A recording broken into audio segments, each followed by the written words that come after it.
Հարցս, որ գրավոր ուղարկել էի կառավարությանը, վերաբերվում էր մի շարք օֆշորային գոտիներում գրանցված բազմաթիվ ընկերությունների գործունեության եւ գործարքների մասին հետաքննող լրատվամիջոցների միջազգային կոնսորցիումի ICIJ-ի հրապարակմանը, այսպես կոչված պանամյան փաստաթղթերի վերաբերյալ։ Ինչպես հայտնի է, դրանց թվում հրապարակվել էին տվյալներ Արդարության նախարարության ԴՀԿ ծառայության այն ժամանակվա պետ Միհրան Պողոսյանի,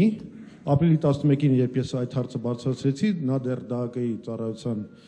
ղեկավարն էր, եւ նրա մերձավոր ազգականներին պատկանող պանամյան օֆշորում գրանցված 3 ընկերությունների վերաբերյալ։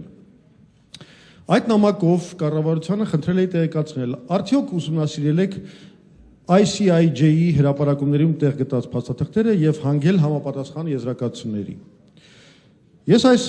հարցը այն ժամանակ ու հիմա բարձրացնում եմ այս օրերին հասկանալի պատճառներով խուսափելով իշխանությունների հասցեին շատ սուր հարցադրումներից։ Այս օրերին էլ բավականին լուրջ գործողություններ են տեղի ունենում ռազմաճակատում եւ մեր դիրքորոշումն այս հարցում մնում է անփոփոխ։ Երկրի ղեկավարությունը նման պահերին պետք է զգա, որ իր թիկունքն ամուր է արտաքին ագրեսիան ետ մղելու եւ արտաքին ճնշումներին դիմակայելու խնդրում։ Բայց մենք հետևողականորեն բարձրացնում ենք այս հարցերը, որովհետև համարում ենք, որ կոռուպցիան, ինչպես ցույց տվեցին վերջին իրադարձությունները, անմիջական վտանգ է ներկայացնում մեր ազգային անվտանգությանը, ռազմաճակատում կռվող մեր զինվորների անվտանգությանը եւ այն պետք է արմատախիլ արվի։ Այլապես իշխանությունները չեն կարողանա ապավինել ժողովրդի անձնուրաց նվիրմանը հայրենիքի պաշտպանության գործին, ինչպես նաև չի շտկվի բանակի թեր ֆինանսավորման եւ թե տնտեսական ճգնաժամի հետ կապված խնդիրները։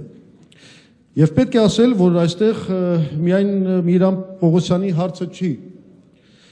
2012 թվականին մենք բազմաթիվ հարցադրումներ ենք արել կոռուպցիոն գործարքների մասին, ներկայացնելով բազմաթիվ պետական պաշտոնյաների անուններ ու նրանց կողմից իրականացված չարաշահումները։ Ի լրացումն իմ գրավոր հարցի կուզեի հարցնել. չեք կարծում, որ հենց այդ հարցադրումների անտեսումը եւ չարձագանքելը բերել է կոռուպցիայի այն անմխիթար վիճակին, որն այսօր իսկապես սպառնալիք է դարձել մեր ազգային անվտանգությանը։ Իդեպ ասեմ, որ սա միայն ընդդիմության գնահատականը չէ եւ նման հայտարարությամբ հանդես են եկել նաեւ Հայաստանում ԱՄՆ դեսպան Ռիչարդ Միլսը, Եվրոպայի խորհրդի Գրեկո կազմակերպությունը, միջազգային այլ կառույցներ։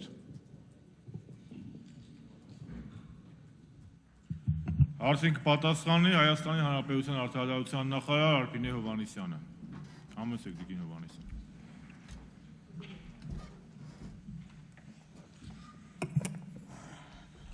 Ազգային ժողովի հարգելի փոխխոսնակ, մեծարգո պարոն վարչապետ, հարգելի գործընկերներ,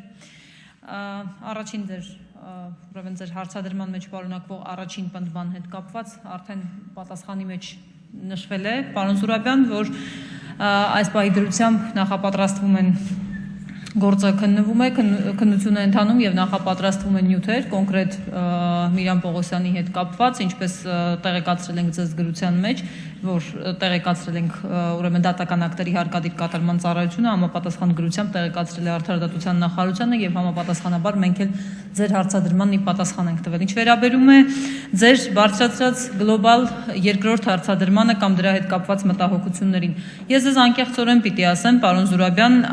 այդ խնդիրը կամ ընդհանրապես ձեր կողմից բարձրացված որևէ հարցադրում երբևէ չի անտեսվել եւ ուզում եմ հավաստիացնել նաեւ, որ ընդհանրապես դրա հետ կապված որևէ հարցադրում չի անտեսվում։ Բոլորովին այլ հարց է, թե ինչ ընթացակարգերով եւ կոնկրետ որ դեպքում ինչպիսի քննություն է ընթանում կամ ինչպիսի մեխանիզմներ կամ միջոցառումներ են իրականացվում։ Ես ուզում եմ ձեզ հավաստիացնել, որ Հայաստանի Հանրապետության կառավարությունը իր իրավասության շրջանակներում համապատասխան միջոցառումներ ձեռնարկում է։ Պարզապես չափազանց կարեւոր է մի բան հասկանալ, որ հասցեականությունը որտեղ է եւ կոնկրետ որ պետական մարմնից ինչ պիտի ակնկալել։ Եթե խոսքը վերաբերում է Հայաստանի Հանրապետության կառավարության կողմից ձեռնարկվող միջոցառումներին, ապա թույլ տվեք տեղեկացնել, որ այս կապակցությամբ մի քանի քայլեր կարևոր իրականացվել են եւ խոսքը վերաբերում է նրան, որ իրավապահ համակարգի գործառույթները չպետք է, այսպես ասենք, զուգահեռվեն կամ փոխտեղվեն Կառավարությունը պիտի իրականացնի այնպիսի քայլեր, որոնք հնարավորություն են տալիս համապատասխան մեխանիզմներ մշակել եւ ի սկզբանե դեռևս նույնիսկ կրթության փուլից սկսած, հա, դրա դեմ կոռուպցիայի դեմ պայքար իրականացնել։ Այս հարցում ես մի անգամ ձեր հարցին ի պատասխան արդեն ասել էի, որ Արդարադատության նախարարությունը համապատասխան նախագծեր է մշակել եւ այդ նախագծերը գտնվում են քննարկման փուլում։ Ես պարզապես ի հավաստումն կրկին ձեր բարձրացրած հարցադրմանը որպես շեշտադրում ուզում եմ ասել, անտեսում չի եղել որևէ պարագայում եւ նման չի կարող որևէ բան անտեսվել, բայց որ կոռուպցիան պիտի արմատախիլ արվի ու դրա համար բոլորս պետք է քայլեր ձեռնարկենք, դրա հետ ես անկասկած համաձայն եմ։ Երրորդ խոսափող Լևոն Զուրաբյան։ Իհարկե լավ է, որ ապրիլի 11-ին իմ բարձրացած հարցին եղավ այսպիսի արձագանք կառավարության կողմից։ Ճիշտ է, վերջնական եզրակացություն իշխանությունների արձագանքի մասին կանենք այն բանից հետո, երբ որ ավարտվի քննությունը եւ հանրությունը տեղեկանա այդ քննության արդյունքներին։ Վստահ եմ, որ այն օբյեկտիվ տանելու պարագայում կպարզվի, որ կան մեր բանակի եւ զինվորների համար այդքան անհրաժեշտ միջոցների ձեռքբերման համար հավելյալ լուրջ ռեսուրսներ։ Բայց որ ասեցիք, թե երբեք դա չի անտեսվել, չեմ կարող չհիշեցնել, թե ինչպես արձագանքեց իշխանությունը 2013 թվականի սեպտեմբերի 11-ին նույն Միհրան Պողոսյանի կոռուպցիոն գործունեության մասին իմ հարցին այն ժամանակվա նախարար Հրայր Թովմասյանը, որը բառացիորեն ասաց մեջբերում,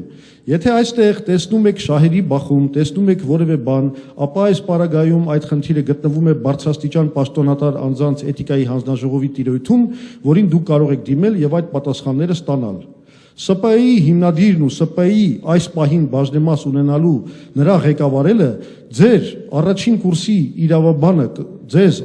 կուրսի իրավաբանը կապացի, որ դրանք տարբեր բաներ են։ Պահանջվեց Պանամայի փաստաթղթերի հրապարակման նպատակով մի ամբողջ հաքերական հարձակում, որ պարզվի, որ այս վեճում ճիշտը ընդդիմությունն էր, մամուլը եւ քաղաքացիական հասարակությունը, այլ ոչ թե իշխանությունը։ Կարող ենք մենք այդքանից հետո վստահ լինել, որ իշխանավորների չարաշահումների մասին եւ նրանց շահերի բախման վերաբերյալ հրապարակված մյուս տեղեկությունները եւս կարժանանան շատ ավելի խիստ արձագանքի։ Նորից ցանկանում եմ շեշտել, որ սա արդեն ազգային անվտանգության խնդիր է։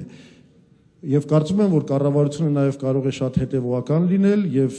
իրավապահ մարմիններին հետևողական հարցումներ ուղարկել աշխարհակի։ Պարոն Զուրաբյան, գնահատականներ վերջնական հնչեցնելու, ով էր ճիշտ, ով էր սխալ եւ այլն։ Ում տեսակետները այդ պահին ավելի հիմնավորված կամ անհիմն, կարծում եմ իրավացի եք դուք էլ ձեր խոսքում նշեցիք, որ շատ ավելի ճիշտ կլինի պնդումներ անել, երբ կավարտվի քննությունը այդ գործով կամ երբ համապատասխան արդյունքները իրավապահ համակարգի կողմից կարձանագրվեն։ Մինչդեռ ես նորից իմ խոսքում ուզում եմ շեշտել, որ անչափ կարևորում եմ իրականում հասցեականությունը նաև ումից ինչ պետք է պահանջել։ Եթե դուք խոսում եք կառավարության մասին, կառավարությունը իր քայլերում եւ իր իրավասությունների շրջանակում հետեւողական լինելու է։ Ես այս պահին չեմ ուզում անդրադառնալ որևէ մեկի գնահատականին կամ հնչեցրած խոսքին եւ դրան ինքս հնչեցնել գնահատականներ։ Կան փաստեր եւ այդ փաստերի հետ համապատասխան կերպ վարվում են եւ վերաբերվում այնպես, ինչպես պետք է վերաբերվել փաստերին։ Իսկ փաստը այն է, որ այս պահի դրությամբ կա պաշտոնատար անձը համապատասխան